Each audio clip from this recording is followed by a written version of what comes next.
If you've lived in Ghana or you've traveled to Ghana, you would realize that Ghana, like many other African countries, it's made up of people who are resilient.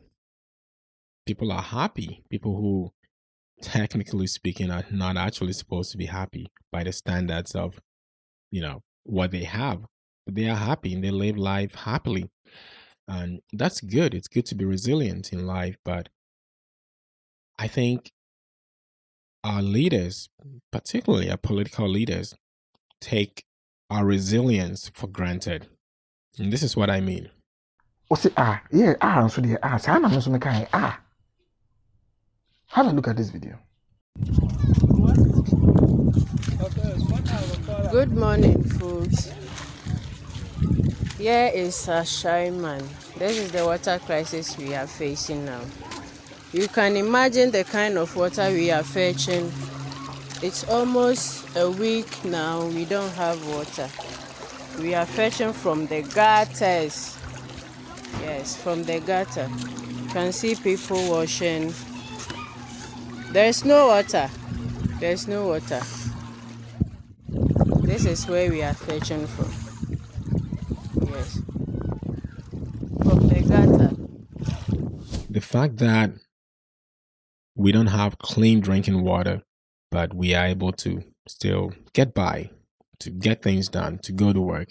The fact that road accidents kill thousands of people every year because of bad, deplorable roads and bad measures and the absence of good measures. But we are still able to get by. We're still able to make use of a very bad road. And people drive in gullies and eroded lands to go do their businesses, and they still pay tax. And they've been doing it for God knows how long. They've been doing it for the longest time, but they still get by. And when you look at them, you would think, oh, they're okay. No, they're not. They are not. The fact that we still, work with whatever little we have is a good thing. But the leaders, for some reason, take that for granted. It's almost as though the people are used to, not expecting the things to change because we complain, we talk about them we've been doing that for so long and nothing is being done. And so people become subconsciously numb to the idea of, working with something that is terribly bad, something that, in all honesty, they do not deserve. Lack of good healthcare. It's easy to think, yeah, you might die if you get a snake bite because there are no clinics here. It's okay. It's bad when it happens to you, but it happens. It's all right. It's fine. We don't have any good healthcare here, and that's okay. But it's not. So we lower our standards, and the leaders take that and they say, well, the people are used to that.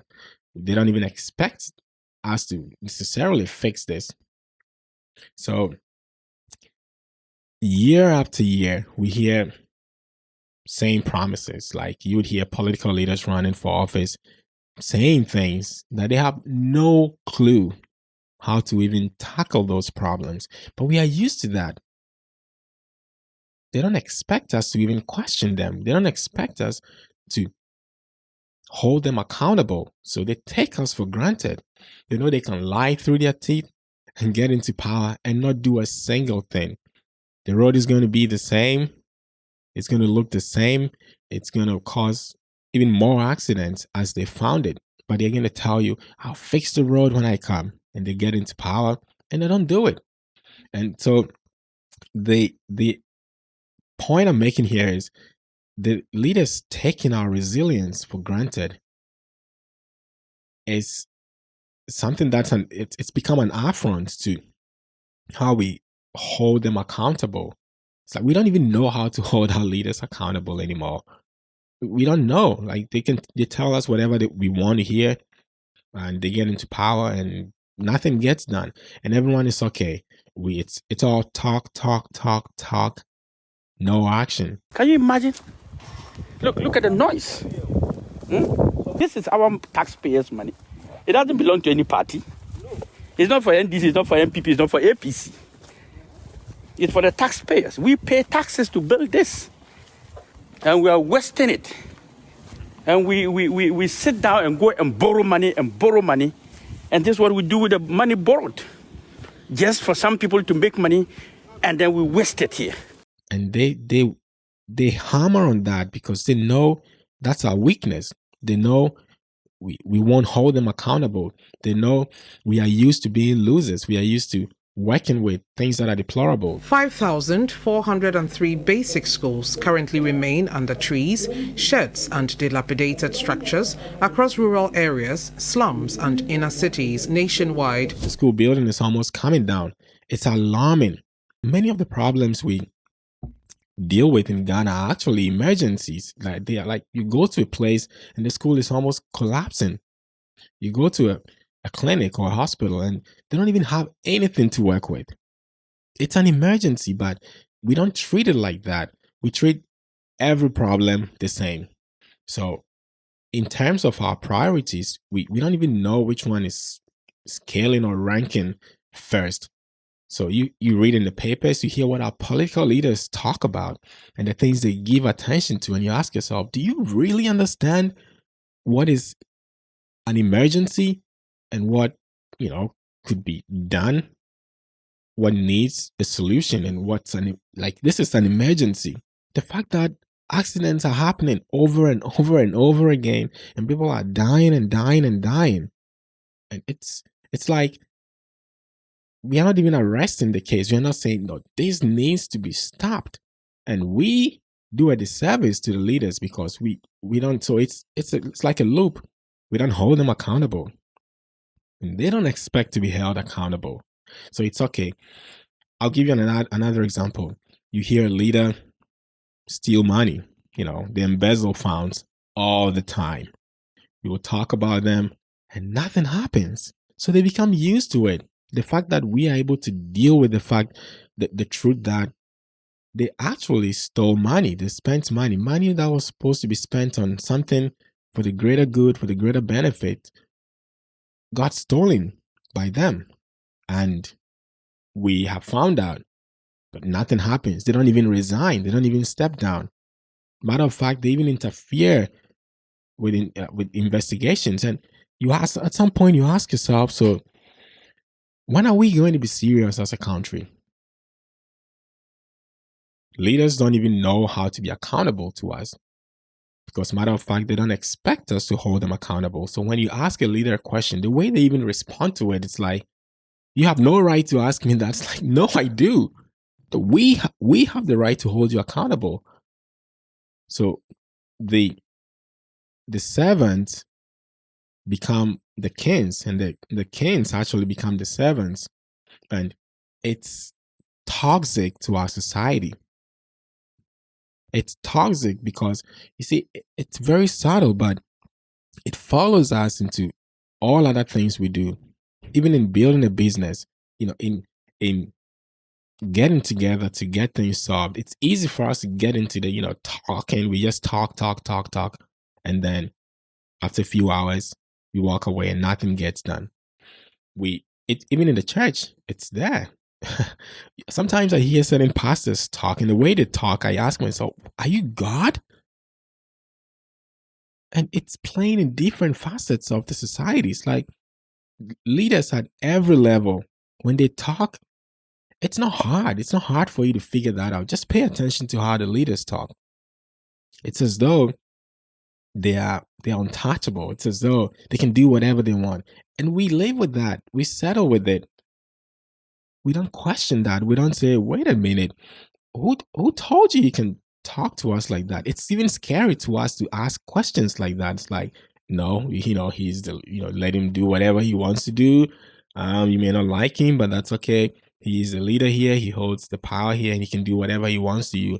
That's the kind of mind we're developing, and we are putting in people. Like our young people are feeling that way. So the only time you hear people actually speaking up is when they are maybe willing to hit the street, or they're also willing to not care about anything and maybe steal something that belongs to the people. And so you employ people, you put them in places to work, and they're actually working against us because all that frustration builds in. And over time, people channel them into different areas because there's no discourse, there's no national discussion. Leaders are not allowing themselves to be asked questions, to be made accountable to us. And the citizenry feel frustrated because nobody cares about them. They feel like they're not part of the nation building. It's like it's for some kind of elite people to do whatever they want to do with the country. And when I have the chance, I'll take whatever I want. And that's up to everyone else to figure out for themselves. And that's bad for building the nation. That's bad for development. So this actually speaks to a greater question of how do we hold leaders accountable? How do we make sure that we are not taken for granted, that we actually hold them to their word, and we actually make leaders think twice about the things they say to us and their conduct and how they behave in office, particularly in political office. I'm going to talk about that in one of my next videos. If you like this conversation and you want to throw in your weight or your word, like I like young people coming together to talk about things that affect us.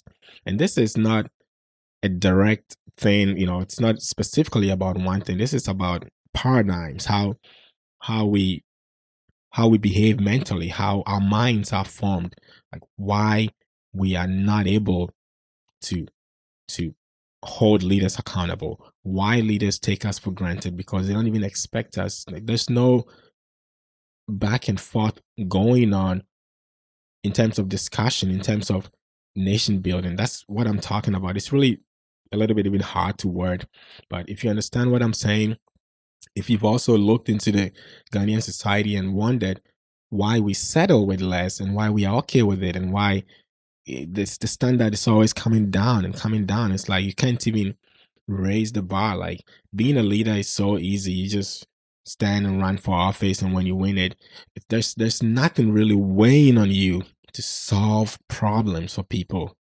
If you think what I'm saying resonates with you, let's have a discussion. Let's have a conversation. Maybe you don't get it, but if you do, I want to hear from you. Maybe I'm seeing wrong. Maybe I'm not really seeing well. But if you think you also see what I'm seeing, I want to talk with you. Let's discuss this. Thank you for watching this video. I'll see you next time.